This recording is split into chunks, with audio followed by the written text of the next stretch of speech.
Hi everyone, it's Stephanie here, and today I have a video to share that features the June 2014 Simon Says Stamp Card Kit. This is a really great kit for this time of year, just because it has so many great floral images and lots of sentiments that can be used for friendships and summertime and even wedding or anything like that. So I really like this stamp set and the possibilities with these different fun little flower stamps that are included.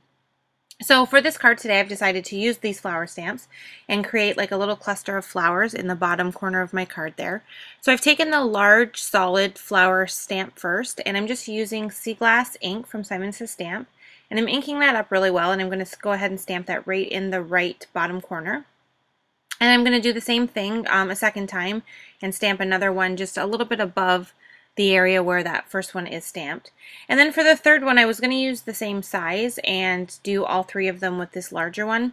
And then I realized with the space that I had provided and stuff that it would look better with the smaller one. So I'm going to end up switching this larger one. Even though I start to ink it up, I realize I don't want to use that larger one. And now here I have the smaller one, and I'm just going to go ahead and stamp that on there. And I think that that fit a lot better for what the look I was trying to go for, so I'm really glad that I switched there and used that smaller one. So now that I have the bottom images of the flowers all together there, I'm going to go ahead and put the leaves on. So there is a solid leaf image as well as the fun little scribbly doodle stamp that goes on top, so you'll see me add those after I get these placed. So I just was kind of going for a fun whimsical look. I didn't really necessarily want them to look like they were actual real flowers, just because the scribble stamps that go on top kind of give it that fun look. So I wasn't super careful about where I was placing the leaves. Just as long as it was touching the solid area, that was kind of the look I was going for. So now that I have all those stamped on there, I'm just using VersaFine Onyx Black ink. I really like this black ink because it provides really great detail for stamps like this that are just lines, as well as sentiments and stuff. So this is definitely one of my go-to inks. So I'm just going ahead and stamping this leaf pattern directly on top of the leaves. And then I'm going to do the same thing with the big flower images as well. So there's two different size scribbles. One goes into the larger one and one goes into the smaller one. I'm not 100% sure if there's a specific way you're supposed to stamp these inside the flowers, if there's a certain direction that they're supposed to go, but I think it kind of gives it a fun look if you just kind of turn it around and let them stamp in different directions on the different flowers. I just think that they're so fun and whimsical looking. So now that I have the two bigger ones there, I'm going to go ahead and grab the smaller one and go ahead and stamp that top piece onto the smaller one as well. And then there's also some fun little cute stamps in the stamp set that you can use to kind of add a little bit of detail to your image once you've done with the main focal part. And I picked one of the small little twirly line pieces. I'm not really even sure what it's supposed to be, but I just love the way you can add it onto the card. I was going to at first have these coming directly off the flowers, but then I thought it just kind of looked cuter to have them kind of floating around the flowers just to fill up some of that space, since I'm keeping this kind of simple and plain on the card base. So now you're going to see here I'm going ahead and adding some of my powder tool on top of those flowers, because I'm going to put some Versamark ink on top of all three of the flower areas so that I can add some sparkle embossing powder. I don't want it on the leaves, I just want it on the flower area, so I'm just going to go ahead and stamp all three of the flower images directly on top of where I've already done my stamping so that I can go ahead and emboss it. And you'll notice too, I went ahead and stamped my sentiment. I didn't get it on the camera there. It's just two of the small sentiment stamps that come in this stamp set. And you're going to see a little bit in the video later that I decide that I don't like this because I didn't really like how it's stamped. And there's kind of a process of how I ended up with the sentiment stamp on this card. I figured I'd leave it in just to kind of show that sometimes what you plan to do isn't necessarily what happens. And there's always a way to fix something if you just kind of play around with it until you get it where you want it. So you'll see that a little bit later in the video. But for right now, I'm just going ahead and adding Judakins Iridescent embossing powder on top of those flowers. And I just used a paintbrush to go around the flower images and collected any of the glitter that stuck to the card in areas I didn't really want it.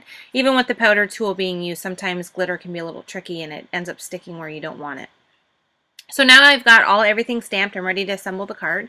So I just have a piece of black Simon Says Stamp cardstock. That's going to be my card base.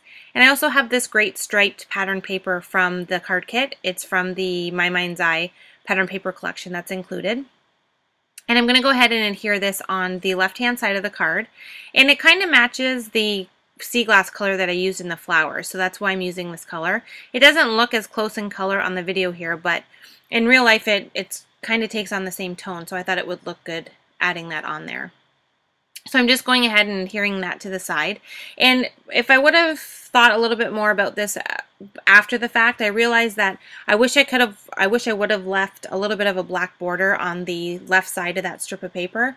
But I didn't, and I end up liking it regardless. I just think I would have liked it a little bit better if I would have left that border on that side as well. So anyway, I have that on there.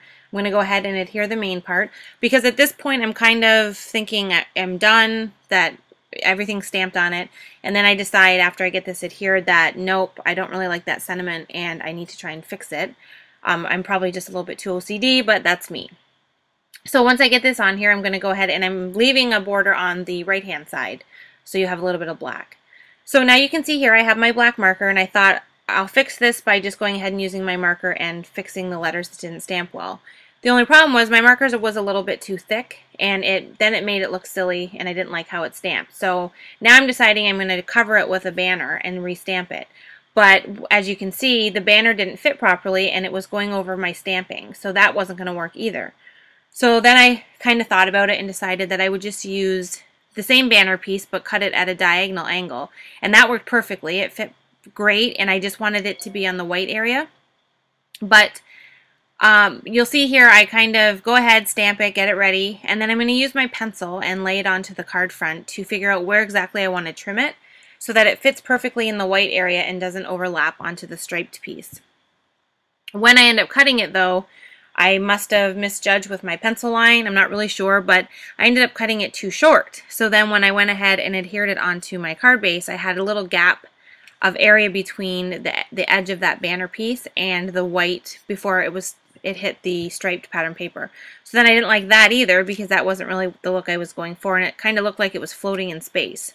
So to remedy that, I went ahead and used my Tim Holtz Tiny Attacher and just added 2 staples to the little banner piece there to make it look like it was stapled onto the card, and then I ended up loving it. So just wanted to kind of share the process there to get that sentiment onto the card, and I really liked how it turned out.